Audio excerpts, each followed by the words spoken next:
quando você vai fazer um diagnóstico de um negócio, eu tenho, por ter essa característica, eu sou um empreendedor nato, né? E hoje que a minha jornada, a minha trajetória já ratifica isso, mas eu sou um péssimo gestor, eu não sou um gestor, isso é algo que eu falo sem medo nem ressentimento algum.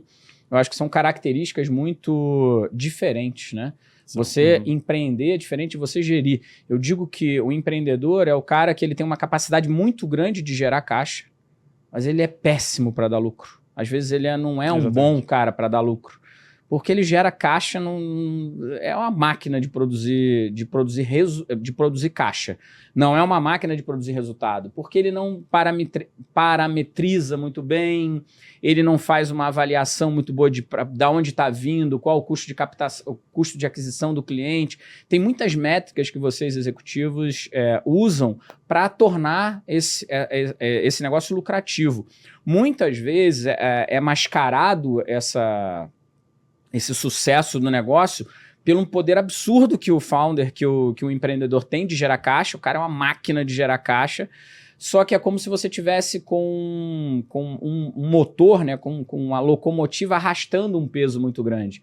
E o executivo é aquele cara que vai falar, não, cara, vamos lubrificar essas engrenagens, vamos tirar um pouco de carga para que você consiga ter mais resultado aí. Então, depois de fazer essa explicação toda, como que vocês, executivos e como que os empreendedores, como é que vocês escolhem? Isso dá um pouco de rusga, não dá não? Não dá uma bicada, meio que tu está se metendo aqui no meu negócio, Ivan? Pô, eu sei fazer caixa, o que você está falando que eu tenho que fazer, que eu não tenho que fazer? Como é que você lida com isso? Porque é difícil, o cara tem ego, né? Eu acho que eu não ia aceitar um executivo na minha empresa com 30 anos de idade. Hoje, com 46, antes de abrir a empresa, a primeira coisa que eu falo, quem é que vai tomar conta?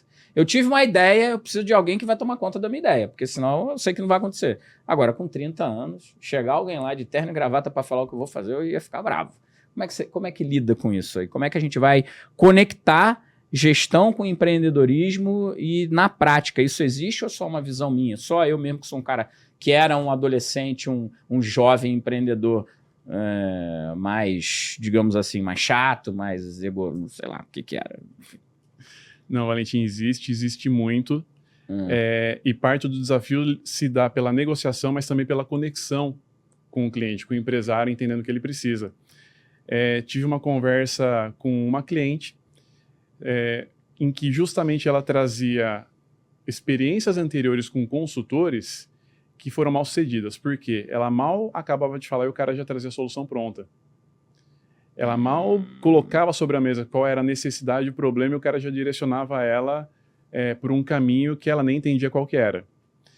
Então, uma maneira muito eficiente de passar por essa barreira que às vezes acontece entre o executivo e o cliente, o empresário, é verdadeiramente praticar a escuta ativa.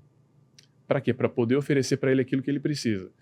Tem empresário que precisa de orientação, porque vai querer conduzir tudo por conta e é preciso entender isso.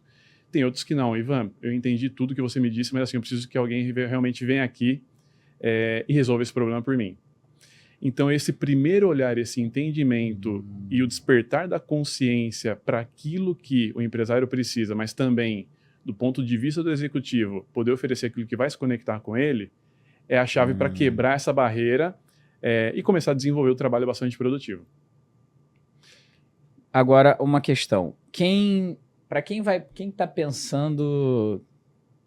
chegou a gente tem 20 minutos aí de podcast. Para quem chegou agora, eu falei, meu Deus, eu preciso começar. Como é que eu preciso ter um cara para me ajudar a gerir? Qual o primeiro passo? Essa pessoa vai se olhar como empresário e fazer as seguintes perguntas. Existe oportunidade de melhoria do meu negócio? Eu posso fazer o que eu faço com menos tempo, com menos esforço ou gerando maior lucro? Se a resposta é sim, essa pessoa precisa de ajuda. Essa pessoa precisa de orientação ou de alguém que vá lá e sente-se ao lado dela para poder orientar com relação a onde estão os principais gargalos dessa empresa. E em linhas gerais, assim, todo mundo tem uma oportunidade de crescimento. E muitas vezes passa por um negócio que tem um bom nível de eficiência, mas não está olhando para fora. Trazer um ponto super interessante aqui desse olhar que muitas vezes se coloca sobre o mercado competitivo. Então, tem uma das etapas que se aplica para muitos dos casos, que é vamos analisar o ambiente competitivo, para entender quais são as suas vantagens diferenciais versus o mercado. E em muitos desses casos, o cliente já se anima a, nossa, o concorrente está fazendo uma coisa, eu quero fazer igual. Tem um diferencial aí que eu quero capturar. E ele já parte para a solução. Não, Ivan, me ajuda a entender como internalizar essas questões para eu começar a praticar no meu negócio. E aí o cuidado está em entender o seguinte, você como cliente, o que precisa? Você como empresário, o que quer? Qual é a tua missão, visão e valores? E isso não é batido, né? A gente escuta há anos, vê há anos em vários sites de empresas consolidadas, mas é parte do exercício fundamental para definir o seguinte, você empresário, sabe qual é o teu público-alvo? Você entrega um produto ou entrega uma experiência?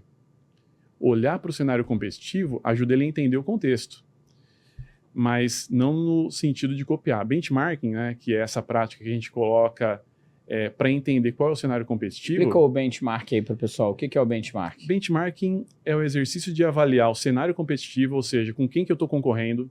Quem seria o modelo padrão? Exatamente. Quem é o melhor modelo? Qual é o melhor para seguir? Mas qual com base nisso... melhor player ou o melhor player daquele mercado? O melhor, tipo... A melhor loja, a melhor clínica, o melhor profissional, é isso? E as melhores práticas. As melhores práticas. Exatamente, que pode cair na combinação de diferentes profissionais. Esse tem o melhor serviço, esse tem o melhor processo de vendas, então esse benchmark passa por analisar, o que não necessariamente cai em uma empresa, em um player, quais são essas melhores práticas. E você traz isso pro empreendedor? Eu levo isso para o empreendedor, discuto com ele esse olhar, mais uma combinação do que ele tem como oportunidade interna. Internamente, como que está o seu processo de atendimento? Não, está ótimo. Todo mundo que eu atendo fica satisfeito. Perfeito. Então, qual que é o teu ticket médio por cliente? Quando o cara me diz que é mais ou menos o valor da consulta, eu falo, não, então você não tem recorrência.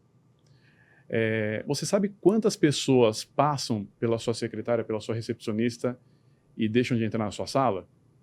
Então, talvez esse processo não seja tão eficiente. Quanto que você está perdendo de oportunidade por quem não está na sua mesa diante de você numa consulta? E muitas vezes ele não tem essa visibilidade. Então, nessa combinação de entender quais são as melhores práticas e o que ele tem como oportunidade interna, que a gente começa a trabalhar nesse plano. Agora, isso só tem valor se a gente consegue despertar nele a consciência com relação ao que ele quer, ao que ele sabe fazer muito bem feito, e qual é o seu público-alvo. Vou pegar um outro exemplo de uma conversa com um cliente que trazia, nossa, o concorrente está vendendo a tal preço e tem cliente pra caramba. Falo, ótimo, é o perfil de cliente que você quer para o seu negócio? Esse que vai pagar 1/3 do que você cobra hoje e não vai voltar? E você sabe que o esforço que esse cara faz leva ele a ter um giro tão grande e um baixo nível de fidelização? É isso que você quer para o seu negócio? E muitas das vezes, nesse momento, a gente discute vários elementos para ele começar a desenhar e estruturar qual que é o plano dele. O que eu quero e, para atingir esse objetivo, como que eu vou me estruturar? Que decisões que eu vou começar a tomar no meu negócio? Então, essa parte, voltando para o ponto que você trouxe aqui como provocação de análise do ambiente competitivo, esse benchmarking de reunião das melhores práticas, em muitos casos, para despertar consciência no empresário.